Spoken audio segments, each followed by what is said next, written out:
Aloha kakahiaka Olowalu. Thank you folks for welcoming us or allowing us to be in your place today. We would like to start. Oh, sorry, my name is Rick Bisson, and I work for the county. I work for you guys. I'd like to ask our Kumu Pueopata if he would please come forward and start us with an opening pule. So, thank you. You can remain seated. Thank you, Kumu. Aloha. Thank you, Mayor Bisson, for asking me to do this. It was my understanding that I'm not Mahaoi. Somebody had deferred the pule, and so then I was, I guess, next in line. But it's an honor to be here in this beautiful place of Olowalu, here on the lai of Hekili, underneath your beautiful mountain, Lihau, Wai Eke Eke Kalani, whose father, through these mo'olelo, is said to be Kilea, your famous hill, the petroglyphs, and the mother, the spring Punahoa. In the morning time, it's so beautiful. I know that your resident wind, Kamakani Wawahi Hale, gets pretty rough through here. Wawahi Hale means to destroy homes, push down houses, and I've been here when that's been blowing, so I prepared this morning with a lot of hairspray, just in case. But yeah, at this time, a prayer of unity. It's one that we use in hula. On the island of Kauai, there's a pathway called Alanui Kuilima Kanaka o Maunahina, where the path is so narrow that everybody joins hands to walk on this precipitous path, so that if one person falls, the people in line can catch them, and it's not an individual losing their life, but the entire band of people holding each other up. So I hope that that's appropriate for this morning, but he pule ka ino ke ia. E mabudanu oralaua e mabuno I da balio e ialo hailo haide da bahudi balai da hulilole iu da uala da ino e vale de ala nui gui lima kanaka o mauna ina e ina hoka hila hoi o au no. He hano ho I hina pui hono ta wei te ala nui a hali ala e mai no da le hua mara no e da le hua mara no e vivo o le te anu me ui te ala di baba ola ola ola mahalo.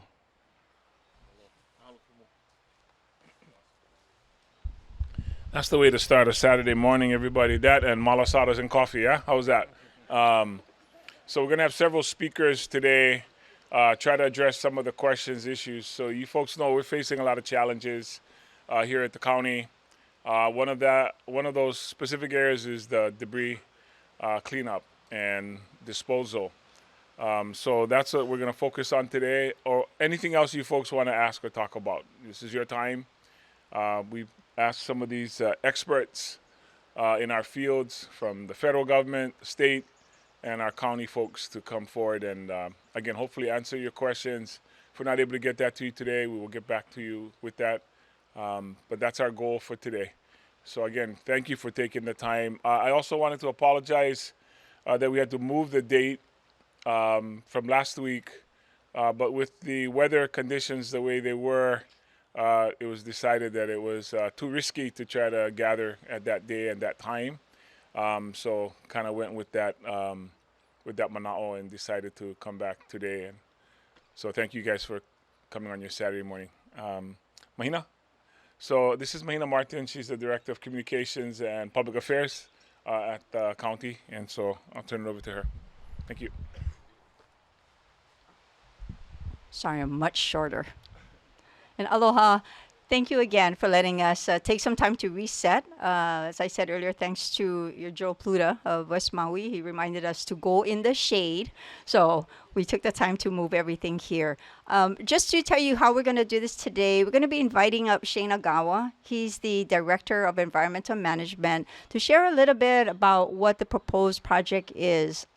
We assembled this amazing team. We brought everybody we could so that we didn't have to ask, if you ask a question, we're not going to have to say often, we'll get back to you. So we brought as much of our folks from the federal agencies, from our local agencies, and they'll introduce themselves a little later or just before the Q&A, the question and answer period. And you can ask, just as Mayor said, you can ask any question related to this or just something about Olowalu that we can help with, that our county folks and our federal partners here and our state partner can help us. Originally, we had wanted to do a PowerPoint at the evening, the original meeting date.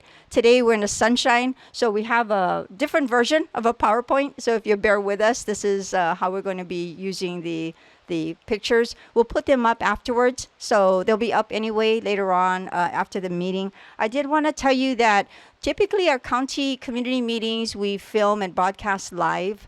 This one we decided not to. We thought it would be a better way to talk story and be here with, Olowalu, with all of you before we start broadcasting to the world. However, we are recording the meeting. That way we can, if you signed up and we can read your email, your address, and your handwriting, then we'll send you a link to the video so that you can share it out if you want, and you can also review it if you want.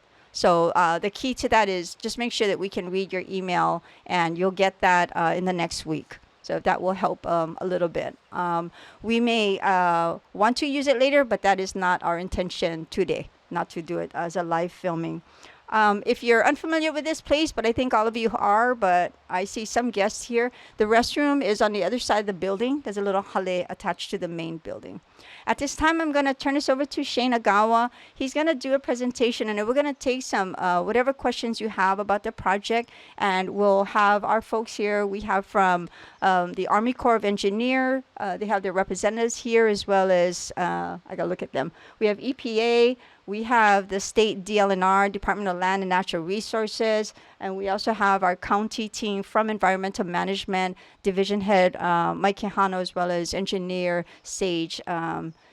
Sage, I'm going to slaughter your last name. Kiyonaga. Oh, Kiyonaga. I didn't want to say it incorrectly. So I'm going to turn this over to Shane.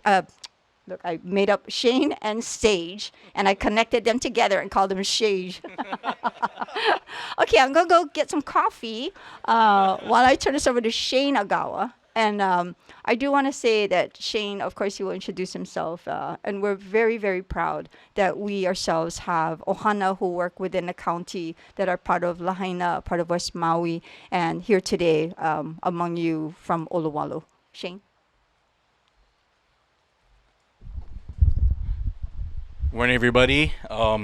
I can just start off by saying, first myself is Shane Agawa, as I was mentioned, Director of Environmental Management. My style is more of just a talk story kind of session, not real official. So anyway, we're here to talk about the Lahaina Wildfire Disposition Project that we're working on. As we all know, August 8th happened, and it was determined that there is about 400,000 tons of debris from that fire that's laying out there in the Lahaina right now. The way I look at it is we all know somebody that lives in Lahaina. We either related to them, friends with them, grew up with them. And for public health and safety, for their safety, our friends, our family, we need to get that debris into a contained, safe site. I gotta say, Mother Nature has been very gracious to us so far. It has been a concern that when the big rains come, what's gonna happen? We all gotta think about that. We're kind of disconnected a little bit living in Olowalu. I live right down the road. I know a lot of you, a lot of familiar faces, but we're still part of West Maui. Our friends and family, like I said, in West Maui, they're suffering. They want to rebuild. They want to get back. So to that, we did need to look at a place to put this debris. We looked at all different places all over the island. In the early onset, we did entertain the idea of shipping the debris off island. However, for various reasons, that was not going to be able to happen. The main reason was that we got denied by FEMA. The other reason is we started to hear and from the community that lost loved ones, that the remains are in that ash. It's not only in the footprint with the winds, it's mixed with all the different debris, the one in the road. The other thing that we didn't realize early on that we realize now is there were a lot of churches that had ash in urns and that type of thing that were destroyed in the fire. So even the ash of past people, families, and friends, not just from the disaster, is all commingled in that debris. And the message we got from the Lahaina community was they wanted to keep it, one, intact, two, close to Lahaina, and they don't want it mixed with trash. So the other option that we looked at was having it taken to Central Maui landfill. However, for those of you that do not know, we do have airspace issues at Central Maui landfill. The volume there is growing faster than we expected. So if the debris from Lahaina were to go to Central Maui, it will need to be commingled with municipal solid waste. So getting back to this debris site, I'll give you a brief overview. I have some slides to show you some pictures. First of all, there's different phases of the project in debris removal. I'm sure you guys heard of this already. So phase one is the removal of hazardous materials, which EPA is, I think, on the tail end of that. So most of the hazard materials from the debris site has been taken to a staging area at Ukumehame and being shipped off island. Now, part of phase two is the actual debris removal, which comes under Army Corps. So under phase two, there's what they call, I believe, phase 1A. So this is actually doing a site assessment again and catching any other hazardous material that are on property that EPA didn't get through, whether it's something falling over and they couldn't see it. So further hazardous waste is going to be taken off island. That's going to be shipped off island.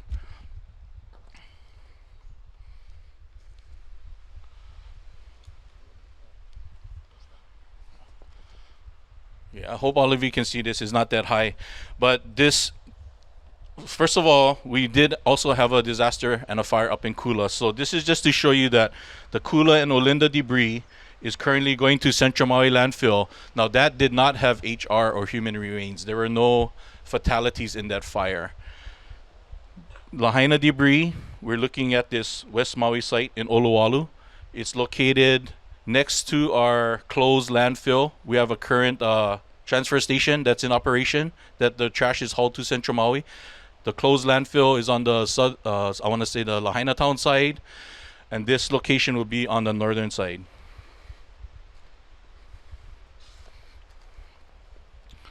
So as I mentioned, if you can look at this map, let me go back a little bit. The land that we're looking at is actually state-owned property. And thanks to Daniel Ornelas and his team and the state, they were gracious enough to work with us, and they understood the need of a place that could accept this Lahaina debris.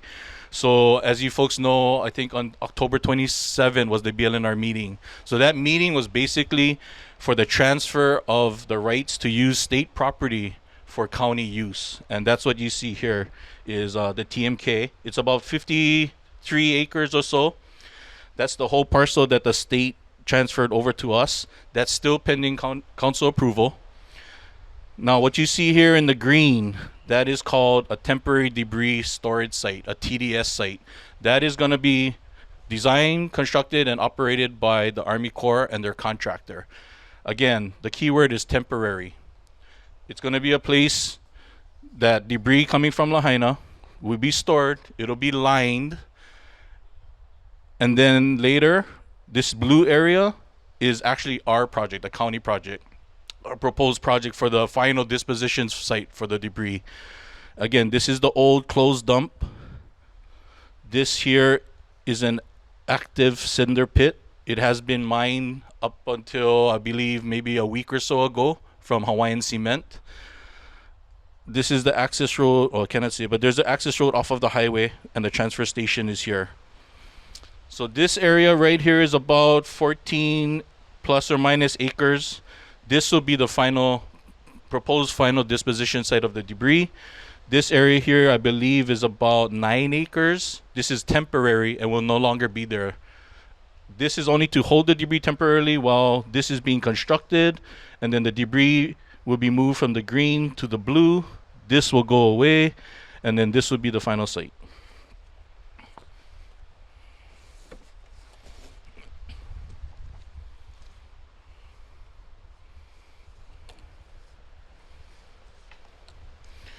Okay, little bit complicated, but this is a cutaway portion. So if you imagine this disposal site as like a bowl, right? It's a hole in the ground. It's been mined for the cinder. If you cut that bowl in half and you look at it at the side, this is what we're proposing to construct out there. This is a double liner system. When we say liner, it's a HDPE material. It's a black heavy gauge plastic, which you see here. These green circles, it's a drainage and monitoring system for leachate. What leachate is a liquid byproduct that comes from debris, trash, whatnot. It's common at municipal solid waste sites because of the debris breaking down. However, in this location, the composition of the debris that we expect to come in is very dry. It's ash. A little bit of soil tack on it, a little bit of water for dust control, but it's fairly dry material. There's not going to be any larger pieces. The steel, the concrete, if you go out there, that's basically the two materials that are left out there. Those will be all repurposed, or as much as possible be recycled. So the majority of the debris that's coming into will be ash and smaller particles. When I say double liner, most standard waste disposal sites have a single liner. We are designing this to have a double liner, so dual redundant HDPE liner, dual redundant monitoring and leachate system. The sides are at a slope that is workable to be constructed. I believe it's going to be 1-to-1. And again, I'm sorry, I'm not the expert on this, and we have the experts to answer a lot of your questions later. Right here under the double liner, this gray area is called low permeability soil. It has to be a special type of soil per federal regulations. It's a clay type of soil that is pretty resistant to percolation. So it's just another barrier to stop any leachate from getting through. As I said, there's monitoring as well. So here, this yellow thing here is a gas monitoring well. We also have to monitor the groundwater. So here in this blue line, it's a groundwater monitoring. And the groundwater monitoring basically is a well that we drill upstream, downstream of the groundwater flow. So we know the composition of the water coming into the site, and we know any composition coming out of the site. That's our way of seeing if there's anything from the site that has entered into the groundwater system.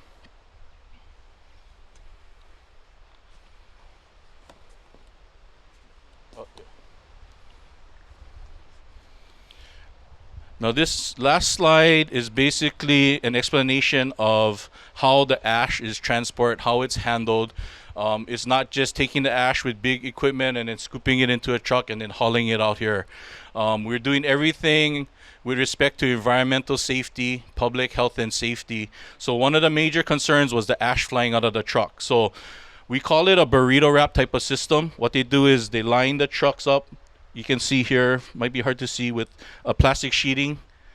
It's like a, let's say, a square tortilla. The debris is put into the truck. After the debris is there, it's folded up. It's sealed with an adhesive so particles cannot get out. A final tarp is then put over, and then the truck is hauled out to the site. Constant water misting of the site, either by a mister like that or somebody with a hose. And then these are air quality monitoring stations. This is a stationary station. I've seen this in Kula with my own eyes. This is a handheld. So for the safety of the workers in the community, these air quality monitors will be placed around the perimeter of the site. All the workers that's in the footprint of the work area will have an air quality monitor on them. So if any alarms goes off, it gives an indication that the air may not be safe because of wind direction or what. The public will be notified at that time as well. And just a couple other things that we thought about when we were looking at this site. So 400,000 tons of debris in Lahaina is tens of thousands of truckloads.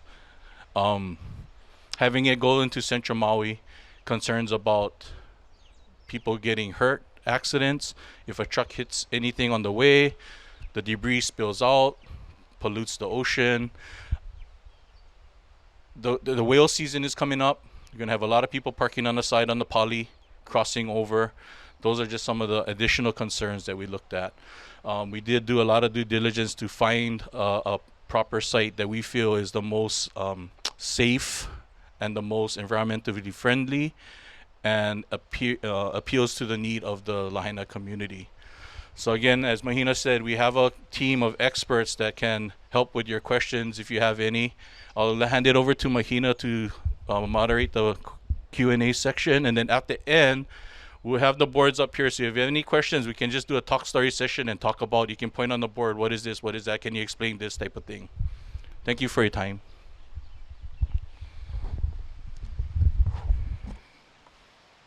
Thank you, Shane. And for those of you who arrived a little later, again, earlier we were saying normally our community meetings, we either Facebook Live or we videotape and share it with everyone, just so everybody knows what goes on. If you missed it, this one, because out of respect for the folks from Olowalu, we thought we would just have the conversation and a talk story. But we are filming, and if you signed in and we can read your email address, your handwriting, we'll send you a link to the video, so you can look at it again, or you can share it out if you want. It may become publicly available later, but we wanted to give you the chance first to do that. So at this time, normally we would have a second mic, but because we moved everything over, it got a little discombobulated.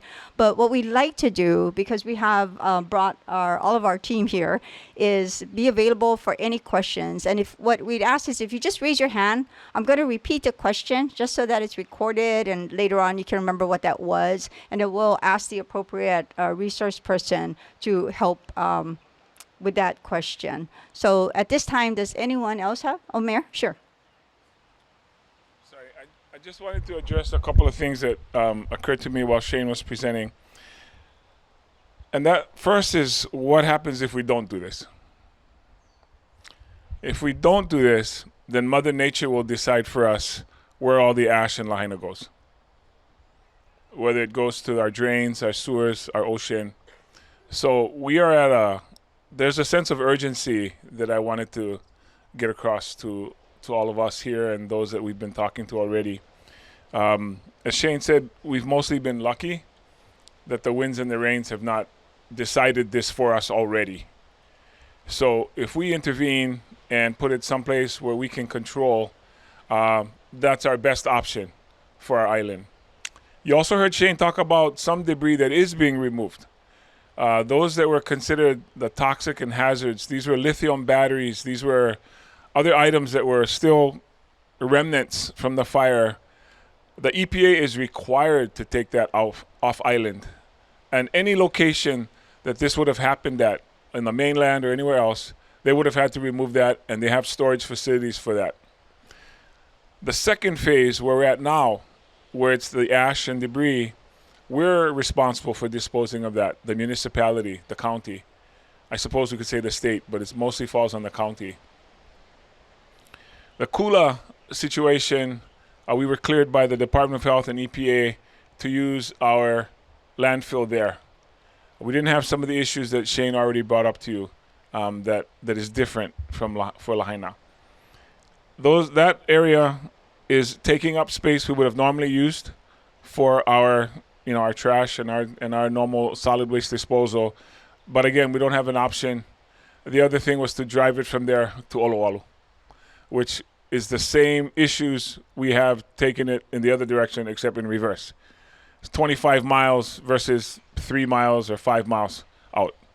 So the risk is less. The speed with which we can do this is quicker. The volume that can be done. And again, the difference is the type of landfill or disposal site. I won't call this a landfill because it's not a landfill. This is not a landfill. This is a final resting place for some folks. But in this issue, we have exceeded the requirements that is being done up in Central Maui. I don't know if somebody's going to speak to that. Was it subtitle C, D? Is it a C and a D? So C is the greater one? Okay. So subtitle D, for those of you who are maybe engineers or know this stuff, is the typical landfill situation that you would have if you were putting certain debris. We have decided in a very spirited discussion at my office that this will be a Class C level of debris, which is the highest it can be made. it's the safest or the highest standard you can make something through. So no matter what's in the debris, it qualifies for this level of disposal site. So I just wanted to emphasize that because I'm sure everybody else can give you more of the X's and the O's, but those are a couple of things that occurred to me. And feel free to ask us all your good questions. Thank you, Mayor. At this time, just I can write. Can we help with any questions related to this project? And I'm just going to ask you to, and again, we're going to be here for a while, even after the meeting, so we're not rushing you. In the back, and I'm sorry, you're going to have to kind of shout it, or you can come up here and use the mic. Yeah, absolutely. Then that way you aren't not testing my hearing. And I do want to say we also have Josh Akinde. He's the deputy of our Maui Emergency Management Agency. He's hovering in the back, closer to the coffee, not willing to be up here, but no, I'm just kidding. Please, sir. Okay, my name's Craig Robertson. I came late, so I might have missed some of it. But assuming, man, this is short. Okay. I didn't hear if it's going to be maintained privately or through the county itself. In regards to the system, the alarms and the sensors, is there who's going to be maintaining that? Yeah, I did not mention this earlier, but that's a very good question. So the question was, who's going to be maintaining this system after the closure? So in that BLNR meeting, some of you may have been tracking that. One of the comments that were made was, oh, the county is going to maintain and monitor this for 30 years. What happens on year 31? Do we walk away, turn our backs, and leave it there? The answer is no. For 30 years, that is a regulation from DOH on the County of Maui to monitor a closed landfill. Once we cap any landfill, not a debris site like this, any debris site, we are, by regulation of DOH, required to monitor this closed landfill, closed debris containment site for 30 years. On year 31, we don't turn our back and walk away. We continue to monitor these sites for in perpetuity, longer than all of us are going to be here. So that was kind of a misconception. So to answer your question, the county will be the one to monitor, to maintain. When I say maintain, there is going to be a cap to keep rainwater off of this debris so that it doesn't percolate through. The water will be shed. We have a system to collect stormwater. Vegetation, we maintain that as well. Any type of erosion before the grass grows, a lot of time it rains, you see little cracks in the dirt, we maintain all of that. We maintain that for 30 years and more in perpetuity. So I hope that answers your question. And just a follow up to that. So I think from my perspective, what you're describing as water quality and checking the gas being the most important thing, maybe a certain amount of transparency, assuming the sensors are hooked up server based, that you create a read only site for the public just to constantly monitor the sensors, just transparency, so if something does happen they can know and keep them in the loop. Yeah, great question. So the question was about transparency on these monitoring and the data. Maybe somebody can answer a little bit better, but to my knowledge, the monitoring data that we get for groundwater, air quality will be put and posted on the mauirecovers.org website. I believe the interim between testing and data collecting is about quarterly. If we get any hits, we shorten that time. So more hits, shorten time, we gather more data, we do our mitigation measures to implement that, but that will be shared on the mauirecovers.org, I believe. Okay. Yeah. So it's manual monitoring using a team. Okay, that's it. Thank you. Yes, and the question, if you didn't hear, was it manual monitoring, and it is.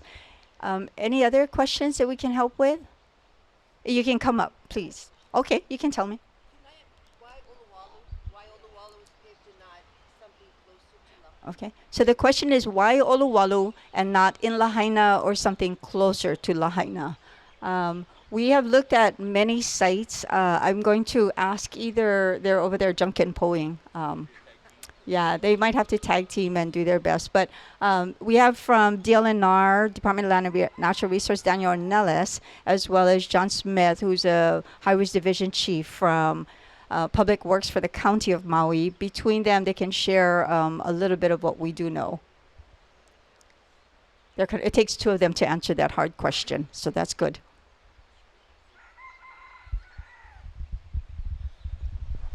Aloha, my name is Daniel Ornelas. I'm the District Land Agent for the State Department of Land and Natural Resources, Maui District Land Office. So we were asked, and we are responsible for government lands, where could this make sense? And that's few and far between. One option was to look at areas in an old cinder pit, just Mauka in the Kahoma region of Lahaina. Little too small, little too close to existing residential areas. Another parcel that came up was the one at Olowalu, and that's pretty much all we have in West Maui. There is no other, in my opinion, suitable area that could receive that volume of debris. I think everybody is open to discussion and looking at options. People have thrown out other islands as an example. But we're not there yet. And I think we've all agreed that Olowalu is our best option at this point in time. That's the best way I can deal with that one. Thank you, Daniel. Do you have anything to add, John? Okay, ditto. Is that your answer? Okay, ditto. You have a question? Okay, come on up.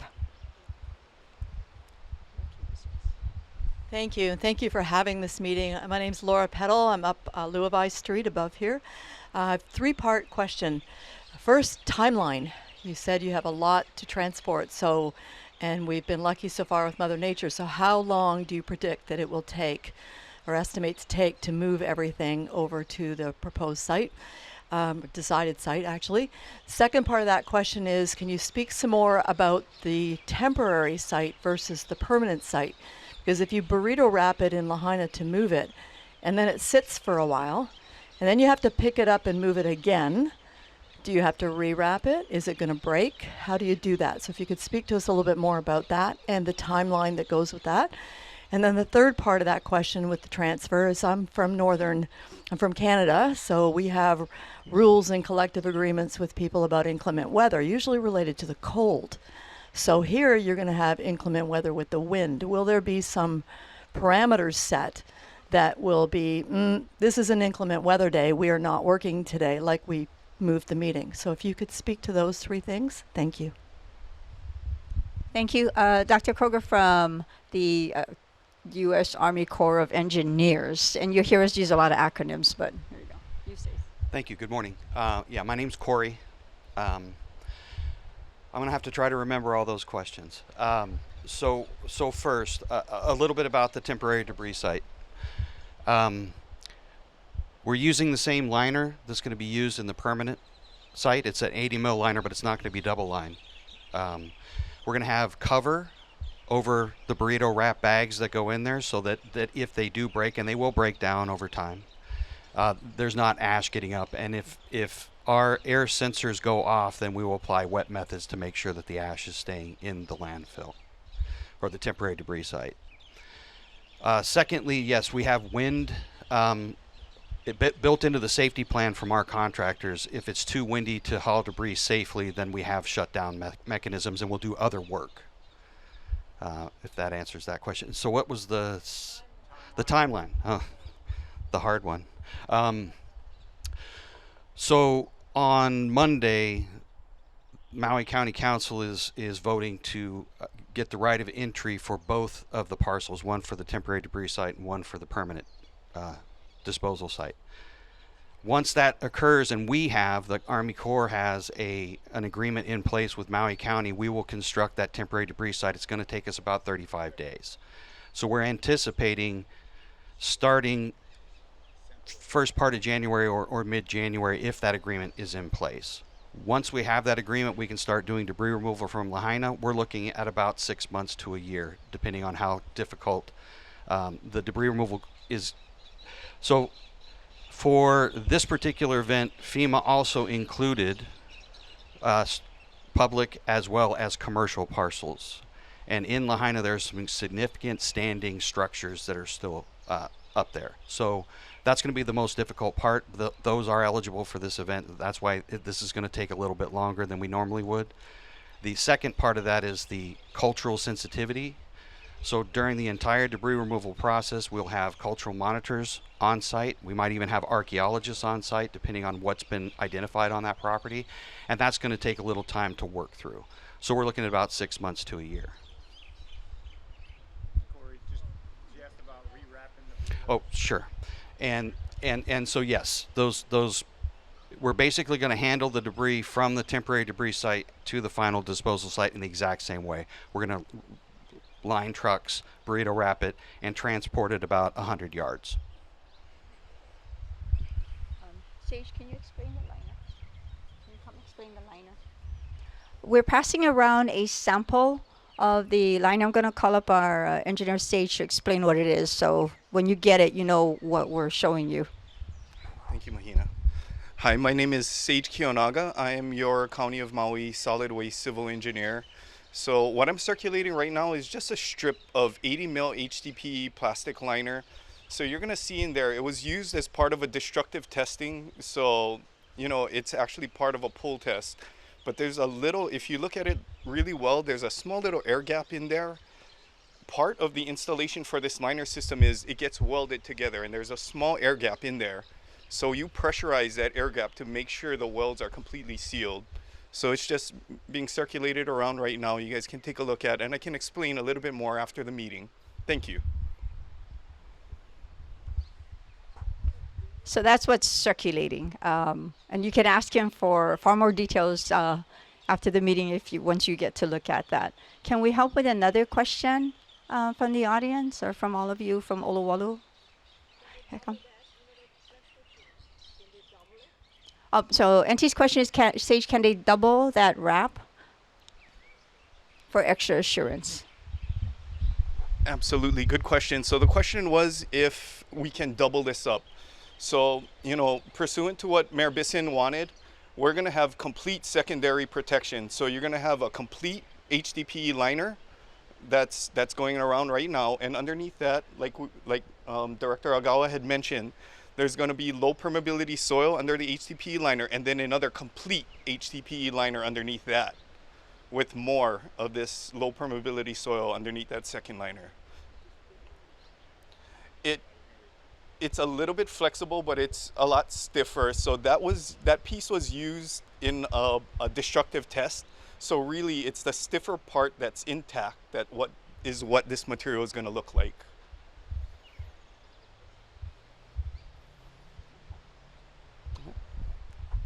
Okay, I see a hand up. I'm going to go to right there and then Joe. Come. Do you want to use a mic?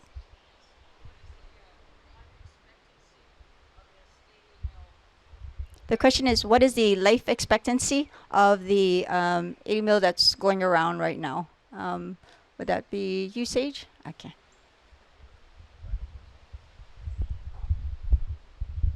That is a good question. What is the life expectancy of an HDPE plastic liner? It all depends on the type of chemicals that you put on top of it. HDPE is industry standard for this type of disposal unit. It has good chemical resistance, it's strong, it's pretty durable. Normally, just during like natural degradation of HDPE, it takes hundreds of years for HDPE to break down, a couple hundred years. You might have mechanical failures due to breaking seams or other issues that may arise, but normal degradation for HDPE, it'll take a few hundred years to break down. Okay, don't go too far then, since you're popular. We'll go to right there in the third row, followed by Joe, and then followed by the second row. Go ahead. Do you want to come up? Okay.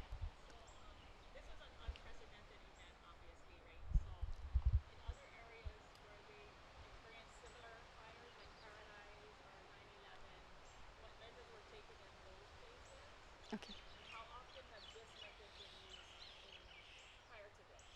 Okay, so the question is, because this is such an unprecedented event that happened, where in the world or country has this ever been faced, and what was done in those instances? And Greek, I'll let Corey answer. It's a great question. The Corps has been responding to wildfires since 2017, the previous Northern California wildfires. We've also responded since then to 8 other fires throughout Oregon, New Mexico, Colorado, and California. So what you are seeing is the state of the art that we've learned over all of those fires. So we're applying methods that the state of California developed, and they do this every year. In fact, the state of California was here assisting the state of Hawaii as well as Maui County to develop the alternate debris program, which is if you opt out of the federal program, you can do the cleanup on your own. So you're basically seeing every good work practice that we've developed over the past 6 or 7 years across the nation. And unfortunately, this is a Western activity so far.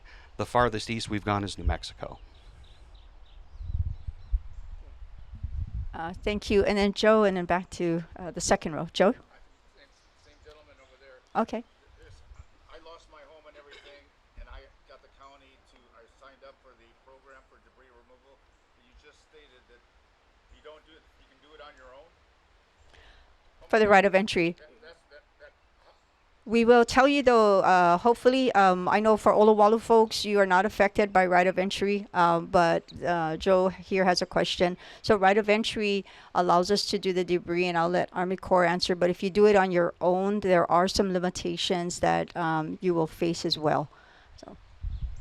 Yeah, so there's 2 options. I don't think we have the slide for that, but it's up on MauiRecover.org, MauiRecovers.org. So the one option is to sign a right of entry, which means the Army Corps will come in and complete phase 2 debris removal.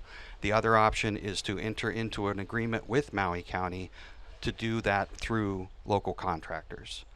So there's a couple of things to that. You have to meet the same standards that the Army Corps has to meet. So you'd have to hire asbestos consultants, soil sampling consultants, arborists to look at the trees, and then it has to be done under all the methods that we've just talked about. So, yeah. There's controls in place so that they can't mess it up. Right. And if for whatever reason that's not working out and they want to opt in later, if they do that before the deadline, which hasn't been established yet, then they can enter the program. And if you do it with the right of entry through the Army Corps of Engineer program, it is free. If not, you pay your own contractors, the consultants, and the subcontractors. That's the big difference. Except if you got insurance proceeds for debris removal. You can use your own insurance money that way, or have government pay for it through debris. But you have to pay back. Yes, Joe, you're correct. If you have a rider on your insurance policy that talks about this kind of an activity happening, and not a lot of people have that on their riders, but some people do, you have to take that portion of your insurance and pay it either to the county or the Corps of Engineers as part of them doing your cleanup for you. If you choose not to do the right of entry through the Corps of Engineers, that you have that amount of money available to use to do private. And that's what some people can choose to do. In Kula, we have 26 homes. I think we had 22 right of entries that were signed. I'm not sure if the other 4 have come along yet. It really depends on the amount of damage that I guess happened. But you can't just put this in your hefty trash bag and leave it on the road for somebody to pick up. It's totally what you just said. The same exact standard you have to follow to get it to the debris site. So, yes, so it's not completely free if you already have it in your insurance. You do have to give that over as you would if you did it on your own. But that's the only cost. And then, of course, you don't have the headache of having to do it yourself. But I know not too many people here had the question, the right of entry, but since you did, Joe, I wanted to clear that up. Thank you, Joe. Sir, do you want to come? Here. Oh, good. Thank you for using the mic. You guys want to move in the shade? You can move your chairs in the back or to the side. But you notice all the expert guys, they all get the shade. They came early. My name is Clyde Rodriguez, Olowalu resident. Somebody answered the question about using geosynthetic liners. You know, I'm not no expert, but I kind of Googled some data from EPA, and recent studies are coming out from the University of Missouri that those liners are only lasting in 27 years. And those geosynthetic liners, that's the HD something liners. So, you know, the data is not correct that's being mentioned. Anyway, the question is, couple questions for Mr. Ornelas.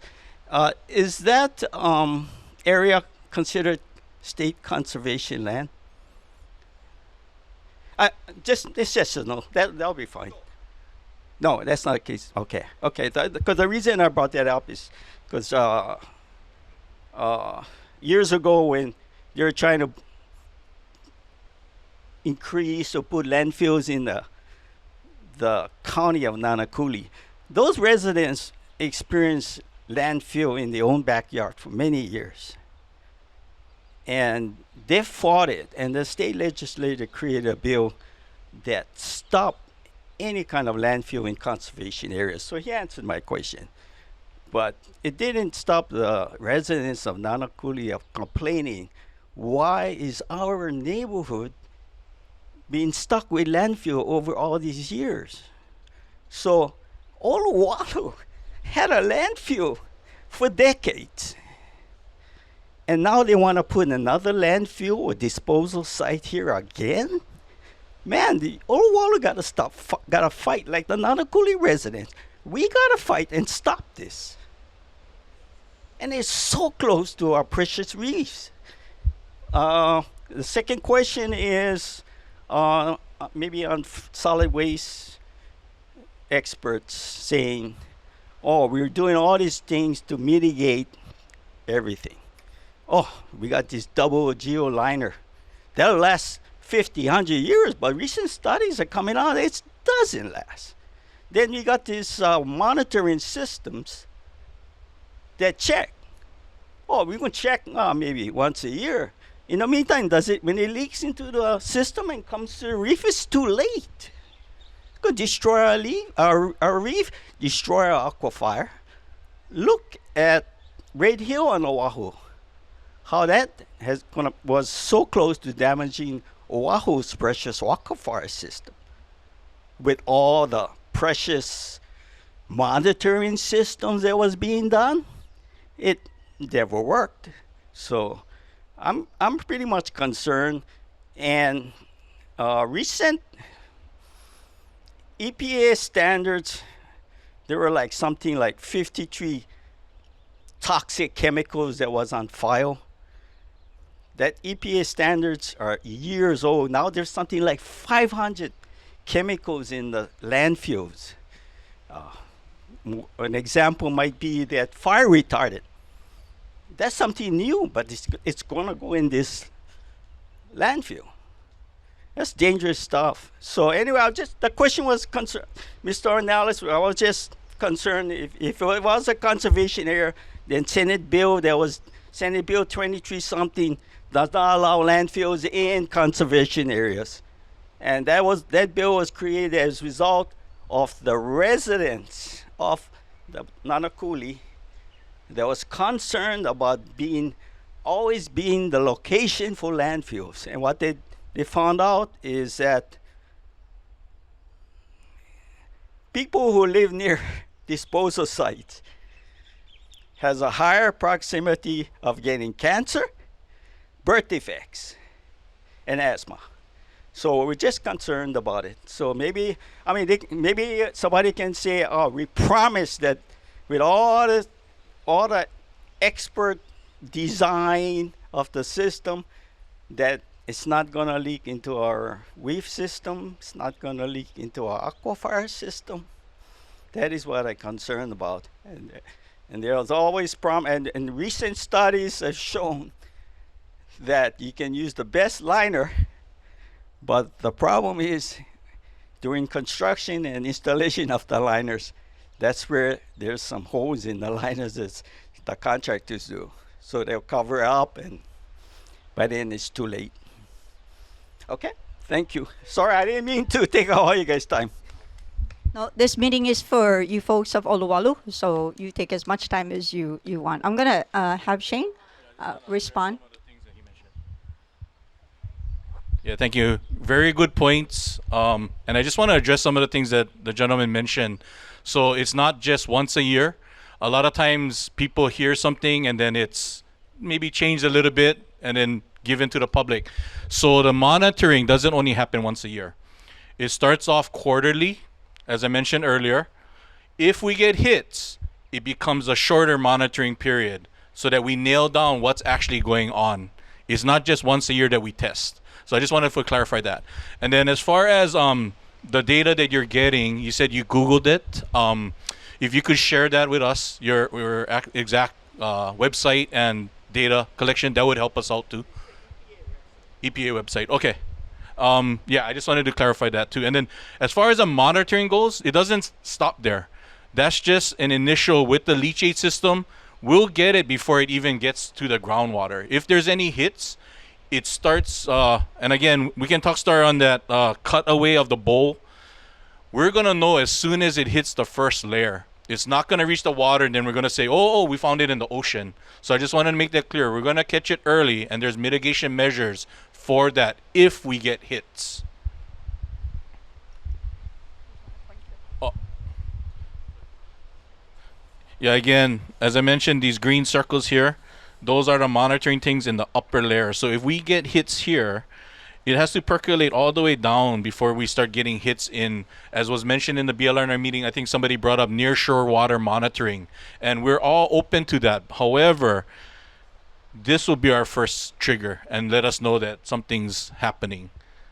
This other green dots is a secondary monitoring. So we're going to get hits here way sooner than it reaches groundwater and then the ocean. And there isn't just, we found out it's happening and we're not going to do nothing. There's a mitigation program in case we get hits in this either upper layer or the lower layer. So I just wanted to clarify. Thank you. Thank you, Shane.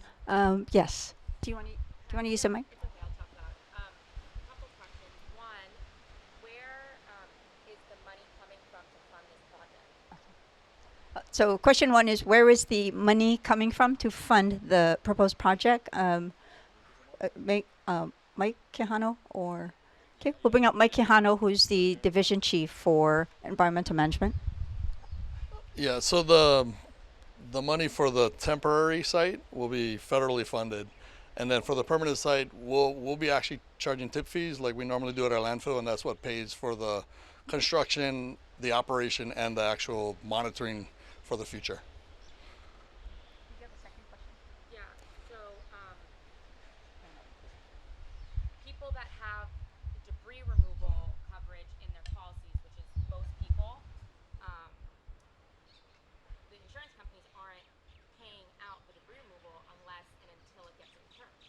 But if people are opting into this program, why isn't the county or the state or whomever telling the insurance companies they need to pay out the debris removal to us to offset the price, and or make everyone pay the debris, make the insurance companies pay the debris removal to their insureds, and then they can, when they get the bill from the county debris removal program in a couple of years, they have it to reimburse the county. I'm not sure you can answer that one. Their question is about insurance companies paying for the debris removal, the cost upfront. Looks like Mayor might be able to help a little bit. Yeah, so I'm going to try to answer, I think, some of that. So the way we're funding this land disposal, final disposal site is, first of all, by going with a subtitle C, it's going to take a few months longer to build, and it's going to cost at least an additional $10 million. FEMA is going to help us. They cannot pay for this, but they can reimburse the tipping fees. And the tipping fees is the charge that you charge every truckload to come and dispose a load there. So every time they do that, they get paid. FEMA reimburses the payment for that. And it works out to be the cost. The tipping fees are based on what the cost to build this is. So if it's a $20 million project, a $10 million project, we divide that, and they determine how much the tipping fees are going to be, and that's where the funds are going to come from. Your question was about dealing with your individual insurance company and the county? So most people under their homeowner's policy, even business policies, they Right. have debris removal coverage. Some do, yeah. But most people, but the problem is a lot of the insurance companies aren't going to pay out for debris removal until it's incurred Okay. or until it's like paid for. But if people are opting into the program, then the insurance company is saving a lot of money, probably I don't know, more than $20 million, if they're not paying out the claims for debris removal. No, that's not true. What I told you earlier is you have to pay your insurance fee that you get from the insurance company to the county or the feds. So the insurance company pays it out for you. Many insurance companies won't pay the debris removal limit. They won't give you your money for debris removal right now until and unless you incur it. You understand? So they're saving the money. Now, in a couple of years, when all these homeowners get the bill from the county saying this is what you owed for us removing you the debris, yes, they can go after the insurance. But So you're not going to get a bill from the county unless you opt out. If you opt out of the right of entry, you'll have to do it on your own. You will use your insurance payment. You will incur the cost because you're going to have to pay that truck driver to take it off of your property for you. But if we're going to remove it, we're not sending you a bill. What your insurance company is going to do is they're not going to pay it to you. That if you have debris removal, you don't get to keep that in your policy, or excuse me, for you. You have to pay it to the person who actually cleaned it out for you. That's what the insurance companies told us they're going to do. But we're going to... Yeah. No, yeah. Yeah, we can come back and talk to you off that because that doesn't apply to most of the people here. Yeah. Thank you, Mayor. And again, okay, we'll go to NT. I just want to make sure, we had wanted to talk, sorry, with Olowalu for Olowalu specific. We have the disaster recovery meeting every Wednesday weekly where our folks are there to help with specific questions like that for residents impacted by the fire. So let's get back to NT. I know you had a question.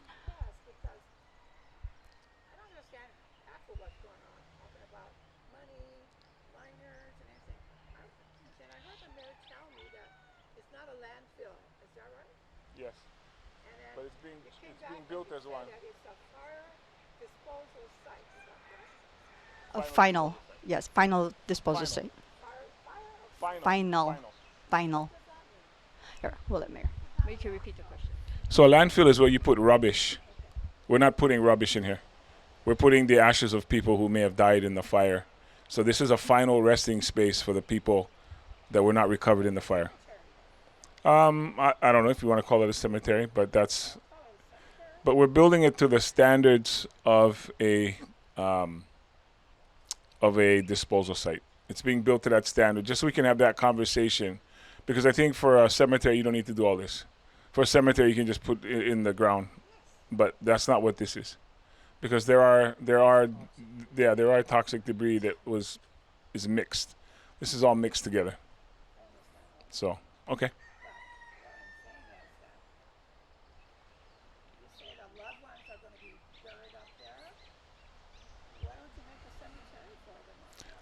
If the people from Lahaina want to have, we're just responding to what the people of Lahaina asked us to do. And if they want to make this a final memorial, we're not at that point yet. We're right now just trying to get past this phase. No Opala. Okay.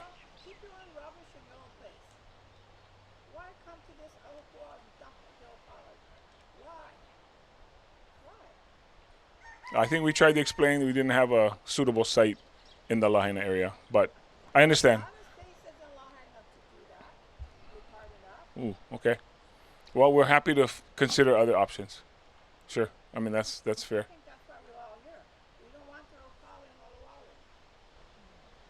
Okay, that's pretty clear. That's pretty clear. Somebody had a question? Yes, ma'am.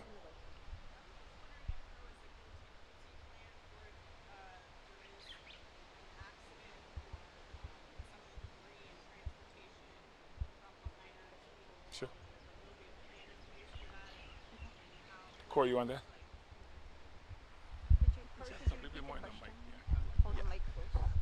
So the question was, is there a contingency plan if there's an accident on the highway or during transport and there was a release of the material? Is that? Yes. So our contractors will be responsible for hauling from Lahaina to the final, either the temporary debris site or the final disposal site. And if there is a release, they will clean it up to the same standard that we would have to from Lahaina. So just so you're aware, after the ash is removed, we're going to take 6 inches of soil from all the properties that might have been impacted by that ash. Then we're going to sample, and we have to meet the Department of Health standards. So if there was a release, we would still have to meet those same standards when we clean up that site.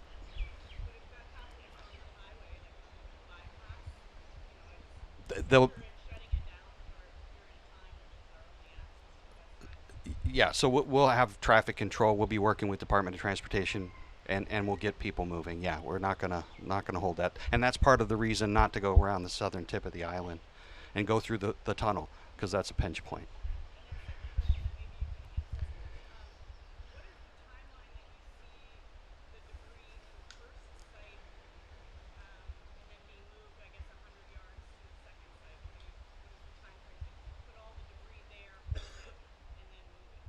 That's based on the completion of the final disposal site. So the temporary debris site will hold everything to a certain point, and once the final disposal site is ready, we'll go directly there, and then we'll move everything from the temporary debris site.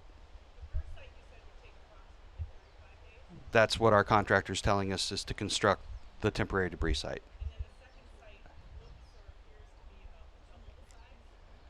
It's not necessarily size, it's different construction. They have a double liner, and it has to meet all those standards because it's the final site.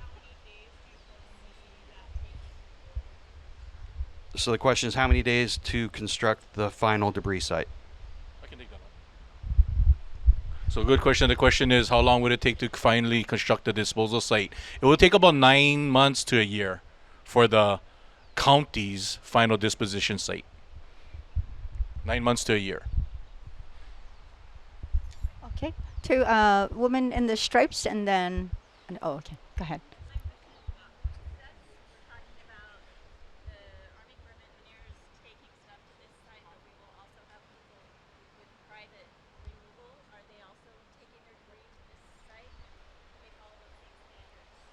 Okay. The question is, if there are private contractors removing debris and bringing it to a site, what standards and what regulations follow them? So the answer is no. Unfortunately, if you opt out of the program, the Army Corps cannot handle that under the FEMA guidelines. So they'll have to either wait until the final disposal site is constructed for ash and debris to be hauled there, or potentially a temporary debris site.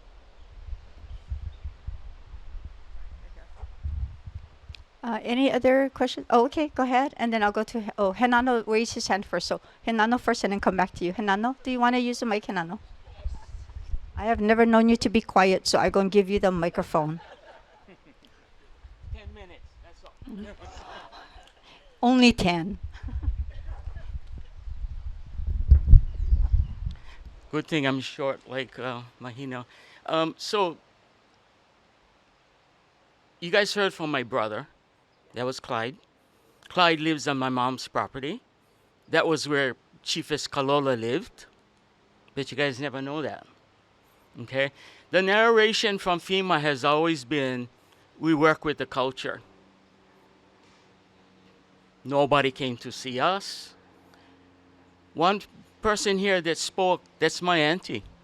I'm not going to give away her age. Okay? And then at the end is my other auntie. And then also here is my sister. So you guys failed in talking with us before you went to the board. Okay, we'll let that go. Okay? But you guys failed again today. And the only saving grace was Puel. Because Puel followed the proper cultural protocol. Okay? And he explained Olowalu. Well, I'm going to add to what Puel said. Olowalu means many hills. And why does it mean many hills? Anybody know?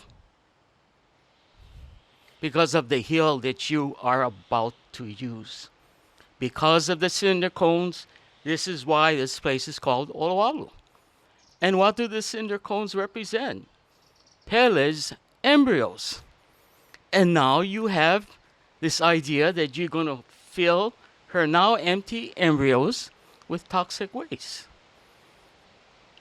FEMA said, oh, we're listening to the culture. It's been saying that for 3 months. Every time you look at the newspaper, that's what it said. But you guys didn't. How come? Now, I want to make something really clear. I work for DLNR. I am the branch chief for the History and Culture branch.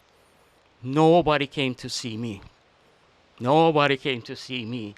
So, I need to say that, and because I just said that, I'm speaking about a lineal descendant of ancestors that once lived in Olowalu and my family that is still living in Olowalu. Okay? I'm not speaking as a DLNR employee. In fact, I'm going to retire in 2 months. So, getting back, sorry, I got a little bit off track. So, now we know what Olowalu means, but it means more than that within our family. My mom's name was Kamaile Olihau, meaning the Maile of Mount Lihau. I want my sisters to stand up. Or you can just, okay. My sister's name is Kapualehua Olihau Ulakalai Ohekili. And what it means is when the red lehua blossoms up at Mount Lihau, its redness is reflected at Kepekili. How much more closer can we be to the land? That was all missed. Nobody came to talk to us about that. You know, and another thing that the county failed today is when you come into somebody else's ahupua'a, especially with Hawaiian people, you gotta go see them. You gotta go talk to them. You gotta introduce yourself to them, and they introduce themselves to you. You didn't do that. In the old days, if someone came from Ulupalakua and came to Olowalu, they would walk towards the house and go, hui, hui, au hea kapo'e o ke ihale.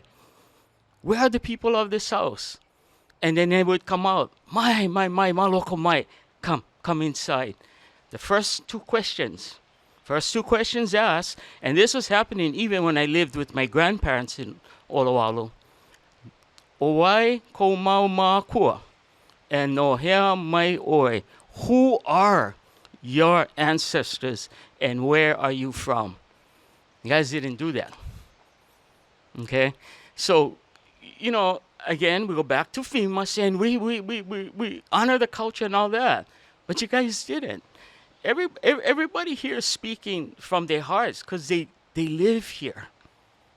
Yeah? We are descendants of people that were here since time immemorial. And nobody came to talk to us. Yeah. When nobody comes to talk to you and they do something, what is the first thing that you got in your mind? Suspicion. Mahina, when this Mahina was good enough to attempt to put this locomotive back on track. When the meeting was held in Honolulu at the board, a couple people spoke up. And I know my name was used there. Couple people said, did you guys go talk to Hinano? Mahina was good enough after getting off that plane and come straight to my office to apologize and to say, how do we put this back on track? And so she and I helped set this up. Of course, Tuesday was a bad day because the winds were bad. Oh, which makes me go a little bit off track again. There's an old Hawaiian saying, Ai e lua ma'ali I Olowalu, o kamakani ame the kavela. It says, there are two chiefs in Olowalu, the wind and the heat of the sun, not the human. So that threw me way off track. I forgot what I was going to say. Oh, yeah. So we had the big wind Tuesday. And so Mahina called me that afternoon and said, we got to make this work. And then the county came up with ideas about Zooming and all that. You know what my response was? You guys betrayed us. You guys betrayed us. And because you betrayed us, the only thing that can make it better is a face-to-face meeting. And that's why we're here today. With respect to the environmental, ecological issues, I'm not a professional. I'm a professional in Hawaiian studies. I don't know that kind of stuff.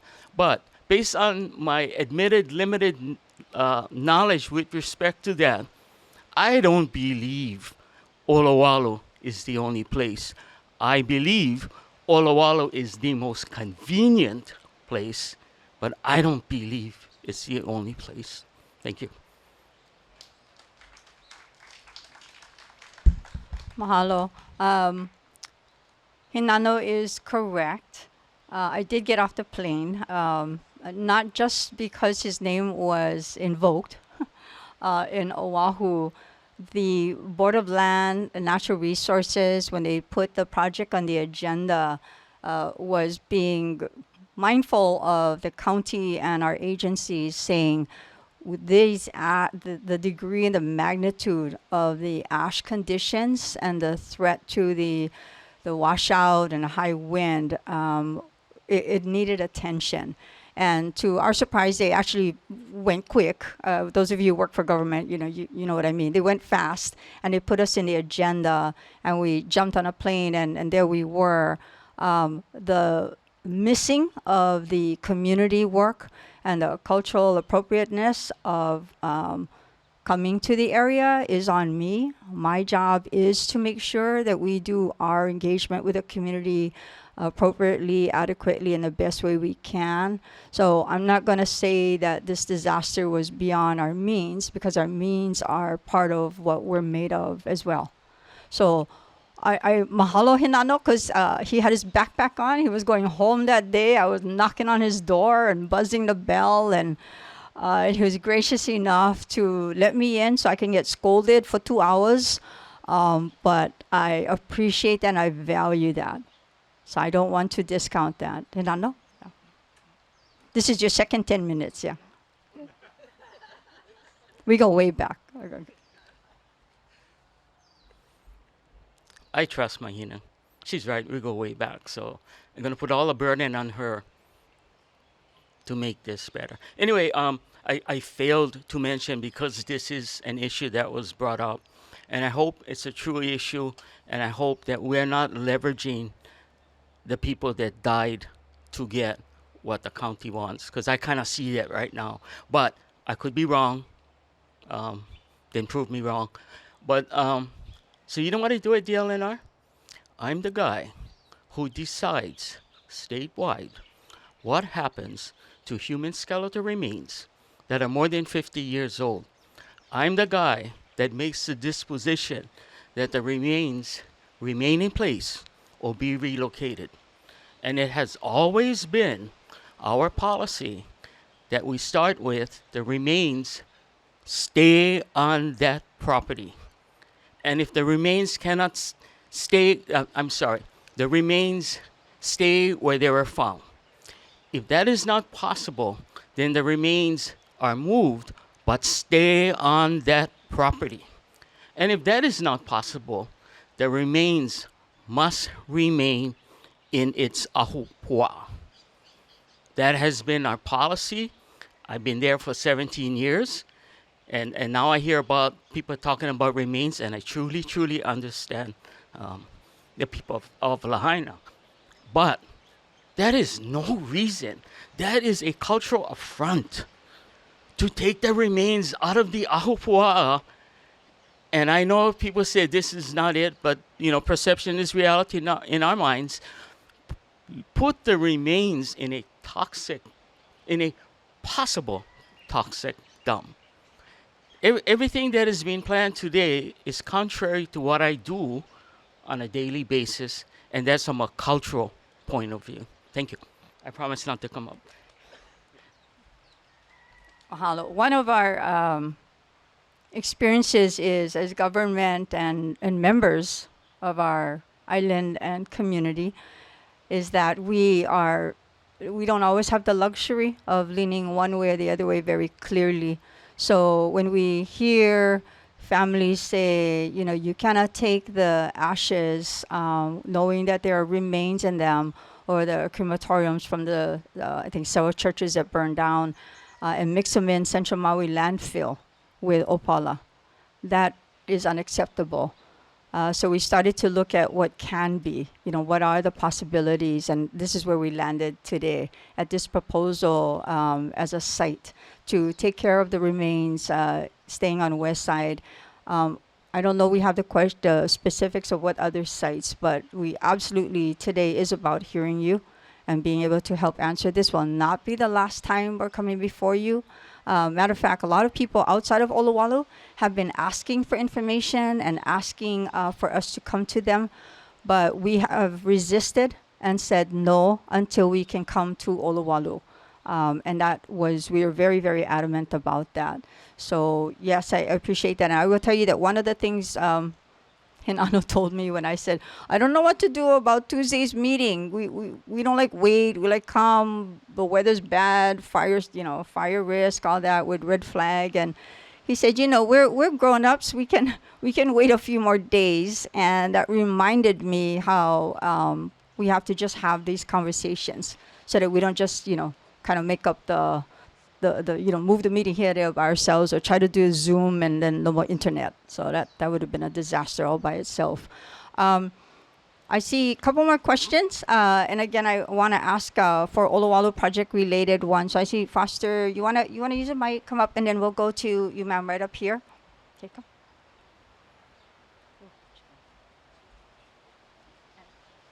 Mahalo Mahina.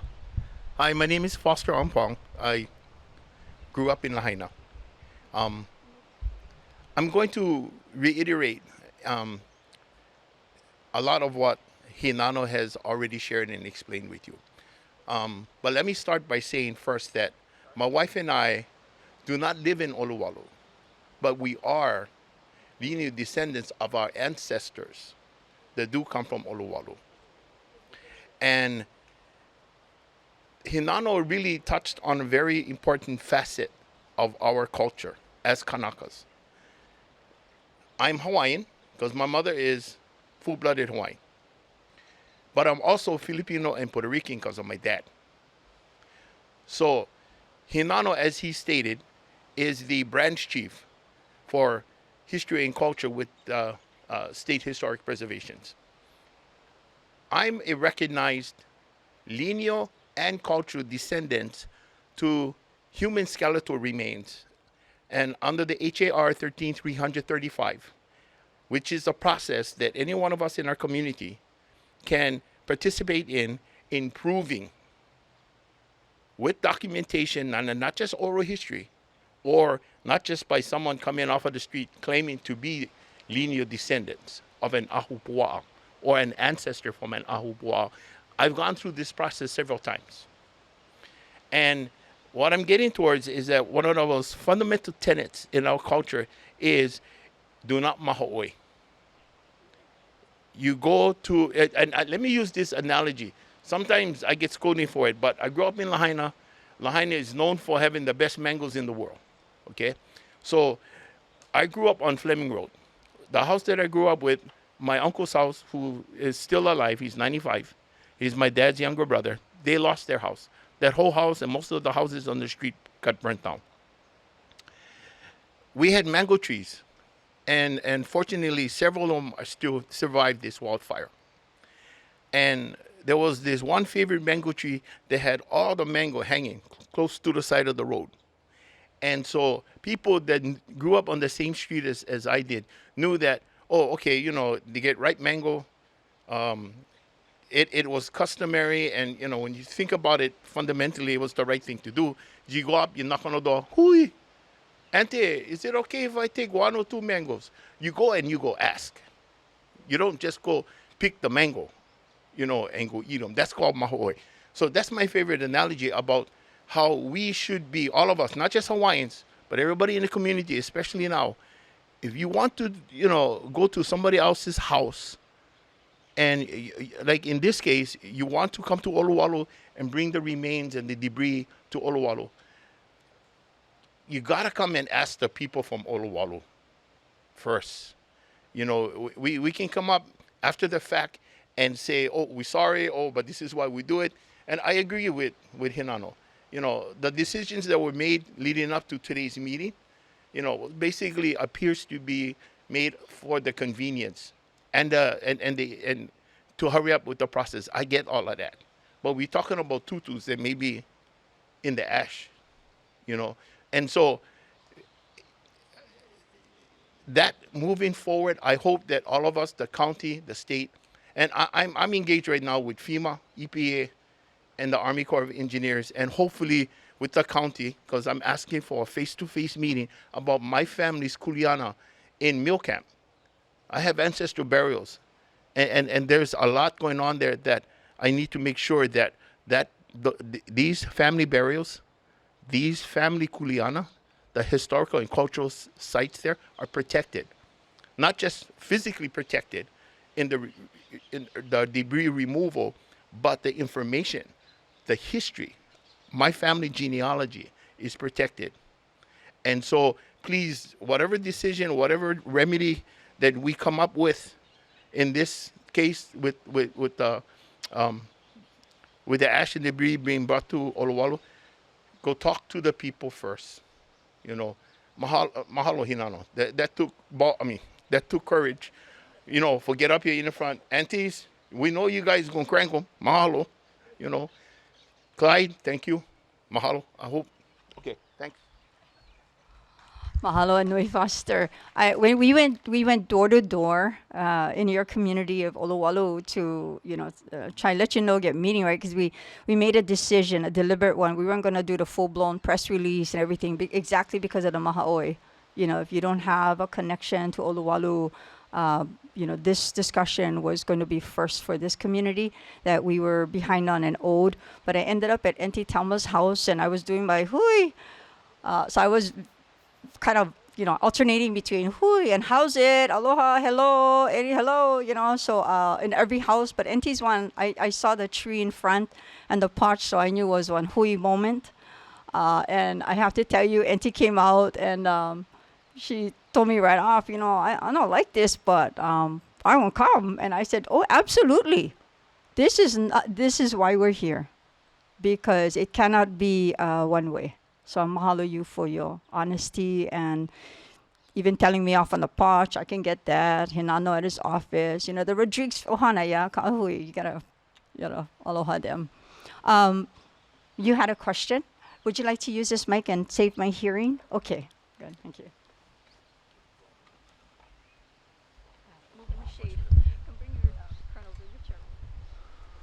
Good morning. I'm grateful to you for coming here to host this. My name's Deb Frost. I'm from Laniopoko, and I'm very concerned about the severe toxicity of this ash. Words have been said about landfill site and then disposal site.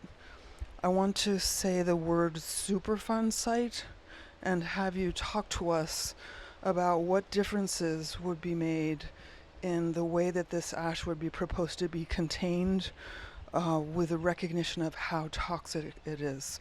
The array of chemicals, the concentration of the chemicals, this has all been well reported.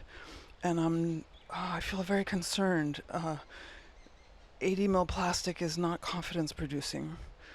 I appreciated hearing that some of the methods here were determined by other burn zones. I wonder if any of those burn zones were so close to a reef, and in fact, the mother reef for West Maui. So can somebody please compare and contrast what methods would have been used in a Superfund site for this level of toxicity? Thank you.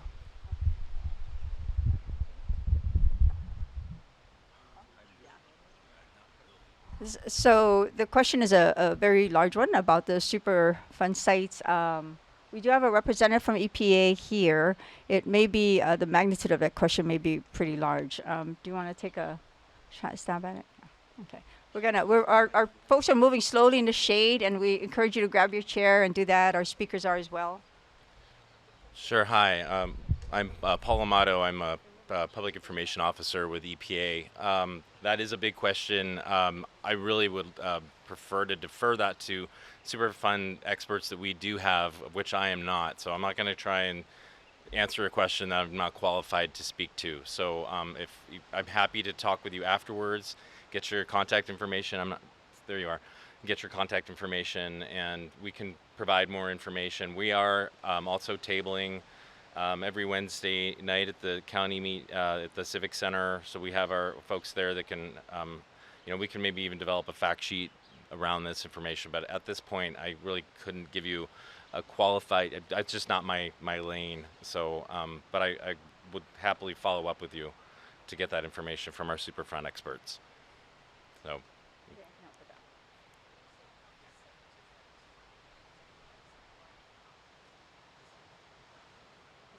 why Lahaina, the burn zone, has not been designated a Superfund site. Again, I'm not a Superfund assessor, but we actually have somebody in our office on Maui that is in our Superfund program that I would love to connect you with that could provide that information for you. So, but it's just not. It's just not my area of expertise. So, yeah. Thank you. And a couple of things. Paul will be here later, so I want to make sure he gets your contact info. He mentioned all of our agencies have tables over at the Disaster Response Center, at the Civic Center, and we have our community meetings every Wednesday for anyone that wants to come to find out what's going on here.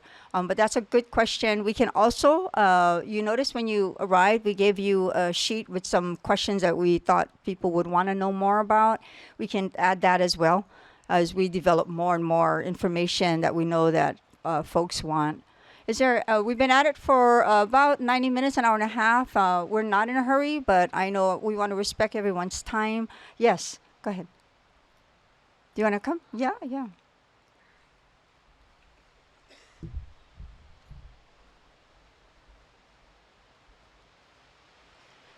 This is not to disrespect our kupuna and our ohana from Lahaina, but when I first heard this on the news, that they were dumping toxic fuel, toxic ashes in Olowalu, it broke my heart. I grew up in Olowalu, and it's almost been 70 years. My grandma, during history time, she always had some kind of history to tell us. She always told me, never go to the Olowalu dump. And then she told me about how the mountains were created and how the area below the Olowalu dump was filled with caves, lava caves. Never ever go there, she told me, because there's a lot of mo'o. And because there's a lot of mo'o, sometimes they're very playful and they steal you. So I'm saying these lava tubes exist under the dump. So all of these ashes and opala that they're gonna dump in the dump area or above the dump area is not solid ground. And this may be something I shouldn't say about that area, but my grandma always told me, protect our land, and that's Olowalu. So I'm not saying I don't want people's ashes to be interned there. I'm just saying it's a desecration to Olowalu. Olowalu is such a sacred place.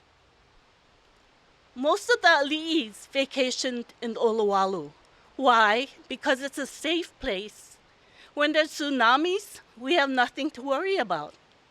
All these years, my mom never left her home because she knew she was protected by her kupuna. All our kupuna that have passed and left have not left their land. They're still here. So I feel that if you desecrate this land, we're going to have a lot of wind. We're going to have a lot of floods. And I'm not threatening anybody, but that's just the way it is in our culture. You stay in your own area. You stay in your own ahupua'a. And you respect other people in their ahupua'a. So that's all I have to say. Because it's very scary. This is a sacred place. And I'm just worried about what will happen in the near future. And they say temporary. What is temporary? Everything on this island always ends up permanent. And they say, okay, they're going to put liners, they're going to cover the trucks. Okay, so why don't you barge all these toxics out to the ocean, to the other side of the island? You know, maybe people want their own ashes buried in their own property. Have they been asked this? I don't think so. Maybe they want it moved elsewhere. Have they been asked? No. They're forced. You know, why do you have to put everything in one area? Why not spread it out? But not in Olowalu. Please, not in Olowalu. Thank you. Mahalo. I still want to give you that time if there's any other questions or if you want to share mana'o with us. That's what we're here for. Sir, do you want to come up or you just have a question? Okay.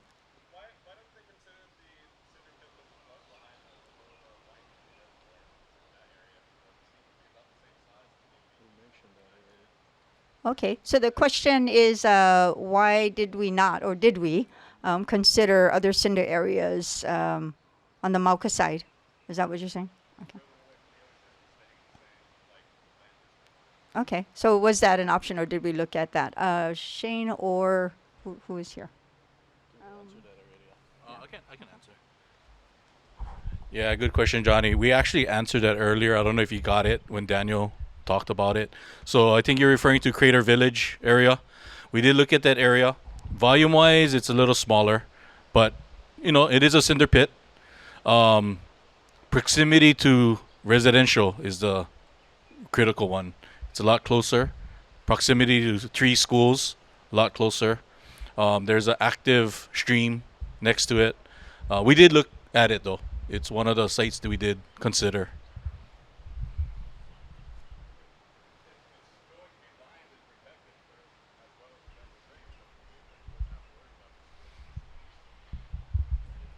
Yeah, good point.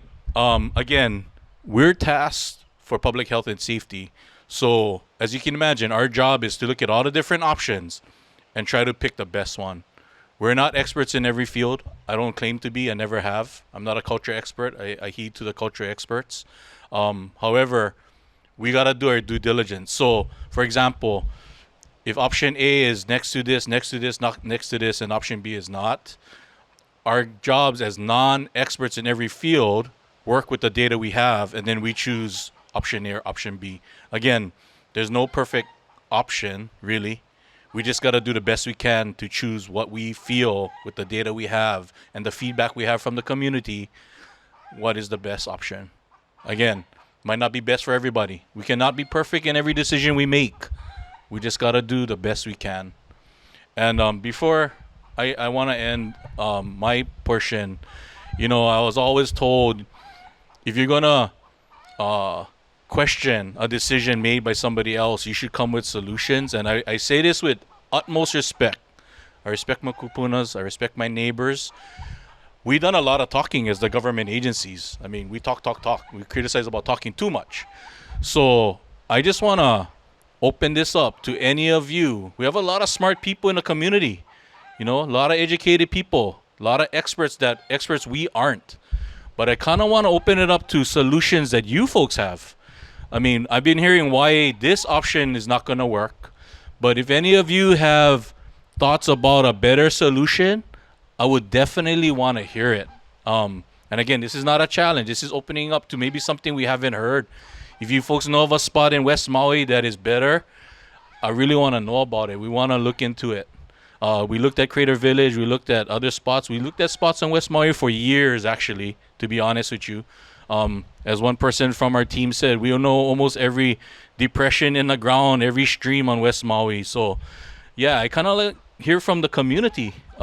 If you guys get any solutions to help us out, help out the people of Lahaina, get that debris off the land. Yeah, anybody got solution? You can come on the mic. We'll hear from you. Aloha. And thank you, Shane, too. I know you're Olowalu resident as well. So, I mean, it's clear that the people of Olowalu don't want this. Nobody wants toxic waste.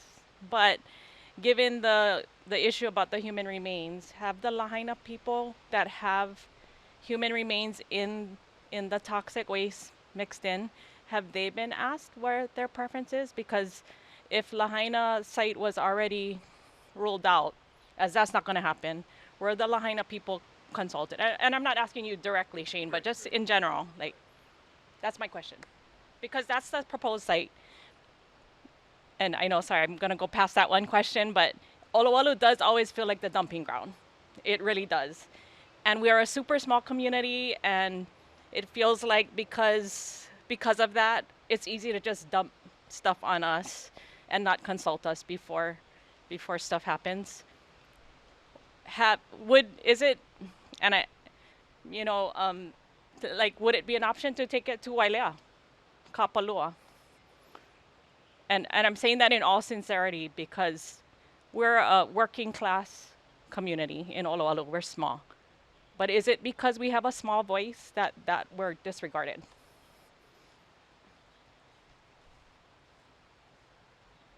Mahalo for that. You see some of us taking notes. This is not going to be the last time we talk. We are going to be every Wednesday participating in there. We're going to have open houses. We would like to come back to you. We have some unanswered things. Want to come back with a little more specifics, a little bit, we have some questions that we need to come back with. So if it's okay with you, we're going to close for today. Well, we're not going anywhere, but somebody over there waving, they like the chairs back. But we're going to stay here. You can ask our folks questions. I'm going to have Mayor say whatever he wants at the end.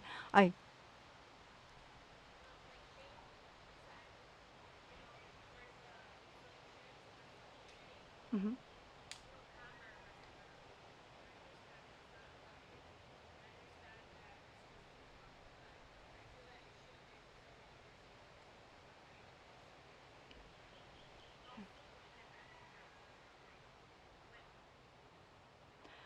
So question or comment is, how soon can we get back, and are we actually looking at other places in Lahaina? Is that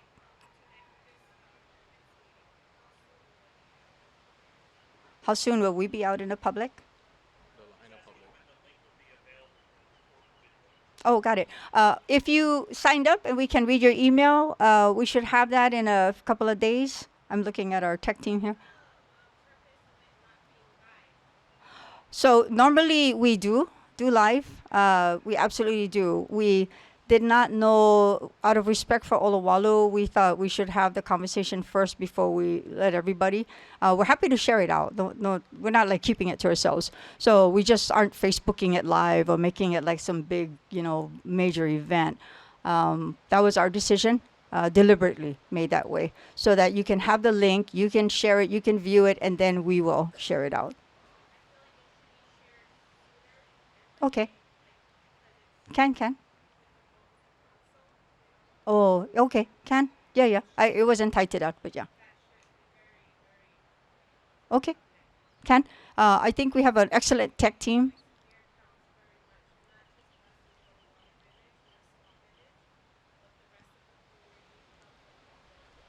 Yes. Okay. Yeah. Like the other week. Got it. Okay. Ikino. Good. Good point. Okay.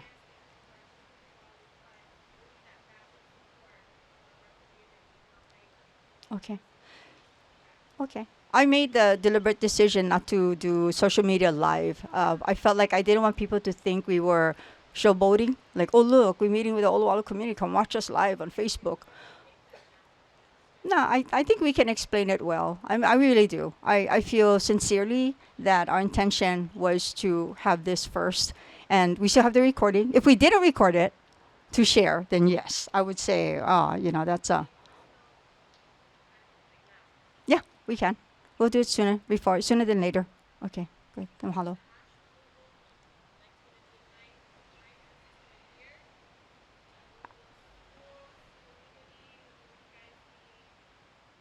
I think questions on timeline are kind of general right now. Those are one of the things in my mind when we keep coming back, we can tighten up much better. Because right now, we're just talking about, some general stuff. But yes, advisories, public notice. From this point on, it can be a little wider and open. So definitely, yes.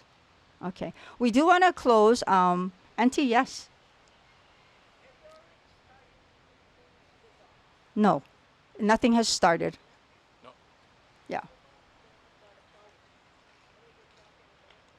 The question is, are we dumping anything at the Pali? Oh, we're not doing anything at Olowalu right now. By the Pali. Oh, Ukumehame. It's an holding area for EPA as part of the phase 1 of the disaster. But that's just a holding area.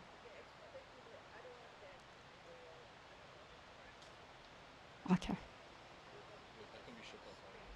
Okay. That because it's temporary, it'll be removed. It's just a holding area. Oh, Olowalu. Okay. Thank you, Auntie. Okay. I see a lot of people in the sun, so I'm going to just let the meeting close on Auntie's words, asking for respect for Olowalu. And I'm going to let Mayor close today, and then we are going to be hanging around. I wanted to address Hinano and your concerns. I appreciate Mahina falling on her sword today and saying this was all her doing, but it wasn't. I know well enough myself, and I think you know how to greet when we come to some place. Today's meeting was to get information to you folks, and I would have been happy to give my moku au to everybody here if I thought that would have made the difference for the purpose of today's meeting. But if I offended you in any way, I ask for your forgiveness. That was not the intent. In fact, I asked Auntie Thelma to open this meeting with a pule, and she declined. So I offered the senior person in your place the honor of opening up our meeting. And when she declined, Pueo was nice enough to step in and give a very nice, better than I had imagined, hope that we could try to do something where we bring our community together. This is not an ideal situation for anybody. This was not a convenient decision. Obviously, I may or may not be able to convince you of that. This was an urgent decision. And I don't know if urgent and convenient means the same thing. We were so concerned about the winds and the rains coming back to Lahaina and washing all that ash and debris into the ocean and the reefs and our drinking water and our wastewater system. And that wasn't because we favor Lahaina people over Olowalu people. It's because we favor all people. We're trying to help everybody on the island of Maui. And everybody's doing what I would call shared sacrifice right now. It's not falling on any one person or any one group or any one organization. This requires everybody coming together to help. Easy to say, hey, that's your guys' problem. You guys clean that. You guys take care of it. But if the reef go bad over there, it's going to go bad over here too. If that stuff gets in where it's not supposed to be, it's going to affect everybody sitting here right now. That was the urgency. The reason we didn't come to Olowalu sooner is we didn't own that land. We don't own that land. That's owned by the state. We had to make a request, and we went before the Board of Land and Natural Resources to ask for an emergency order from the governor and EO to allow us to have that piece. If he'd have said no, and if the board voted no, we wouldn't even be having this discussion right now. Because we cannot do something on somebody else's land. That's not our land. But for all the good reasons that were presented at that board, the board voted in favor. Now, the only thing they voted for was to give it to us. And now we're coming to the community to say this is what we want it for. This is what we hope to use it for. Now, if we picked the wrong place, the wrong time, then we need to know that. But I have to tell you, when you talk to the engineers, and this is not an engineering question, I can tell this is a very personal decision. As it is for anyone who would have to make this decision. You know, one of the problems with government that we get told over and over again is we're too slow and it takes too long to get a decision and we can never get it right. The two criticisms of government: you never get it right and you take too long. In this one, it sounds like we moved too too fast. And we still got it wrong. We cannot win.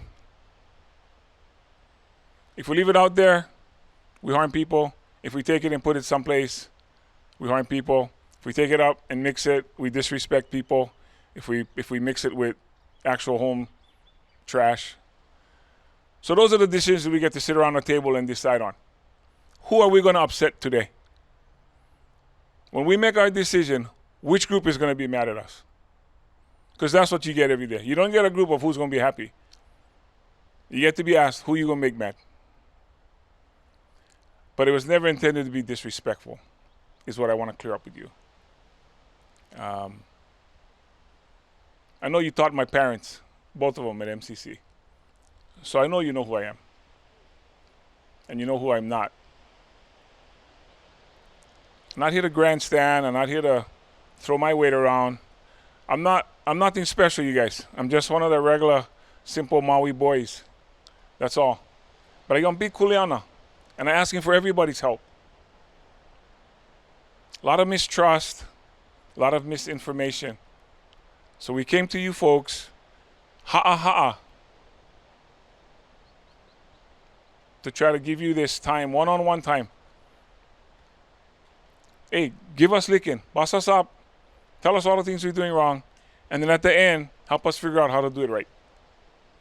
Because if we leave here with not having that, then we haven't done anything except shared some time together, which is truly a waste. We don't have all the answers, you guys. We get all the problems. So again, I apologize if our team did anything to offend the people of Olowalu. And that responsibility is not Mahina's, that's mine. But our whole goal is to try to find something that we can all work with. When that site was proposed, the engineers saw it as a perfect site, not factoring in family history, not factoring in how special this place is to those. You know, you've educated us today. You've educated us in a good way. I don't take offense to anything anybody said today. You could almost say I'm ma'a already because that's how it is, especially in the last few months. But please don't take it out on any of these people or anybody else. They're just doing their jobs. It's a hard job because we're responsible for so much more than Olowalu or Lahaina or Kula. We're just trying to find that sweet spot that we can try to make it work for everybody. That was an ideal location because a lot of that cinder was going to be used also to help with Lahaina and what they need when they get rid of the 6 inch of soil and what they're going to need back there. So there's a lot more to it. We're not getting into all the details of all the engineering pieces of this. But I wanted to leave everybody with that. Again, apologies if we didn't open this correctly or as you would have expected. But maybe we can close it correctly. Puel, I can ask you for one. Te mihi. Please. Are you guys okay? We're on Pule, closing Pule. Yes, please. Yes, you may. Have you thought about going upwards instead of downwards? Well, you know, interesting you say that because there have been many. Oh, not move the ash anywhere?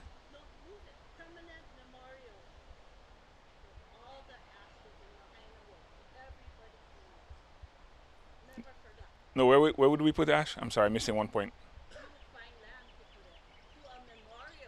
Oh, okay, yes. Oh, no, there's lots of ideas about memorials. Planting trees down Front Street. Yeah. I'm not sure if that's environmentally safe for us to do it that way, but I can't tell you. I don't know. But I like your suggestion. Thank you. You guys got him, right? Shane said he got him. Because he's going to take all that back to the team. Brother, can I ask you? Thank you, everybody. We'll end with Pule, and then we'll talk story. Mahalo e ko Olowalu for your patience, and Mayor and the team, and Mahina for putting this together. One of my teachers was Auntie Diane Amadeo. Some of you probably knew her. And she gave us a lesson about aloha, which was put yourself in the other person's position. If you look in the dictionary, it even says sympathy. So if somebody's mad at me, I have to think, it's not a challenge to me. I have to think, what is their position on this? And so thank you, Mayor, and you folks for listening with Aloha, and I hope that Aloha goes far enough to heal this, what's taking place now. And my Aloha nui goes to you folks. I'm trying to think, what would it be like if this was in my backyard too? But I really appreciate this opportunity. So I opened with a traditional pule, and I'll close with a pule that's become traditional. And it's e kolu mea nui, because it says o ke aloha nui, or ke aloha ka mea nui o ia e. If you know the mele, please, of course, sing along. E kolu mea nui ma ka honua, o ka mana o I, o ka mana o lana, a me ke aloha kai o ia e. Po mai ka ina mea pau. Po mai ka ina mea pau. Amen. Have a blessed weekend. Mahalo. Aloha.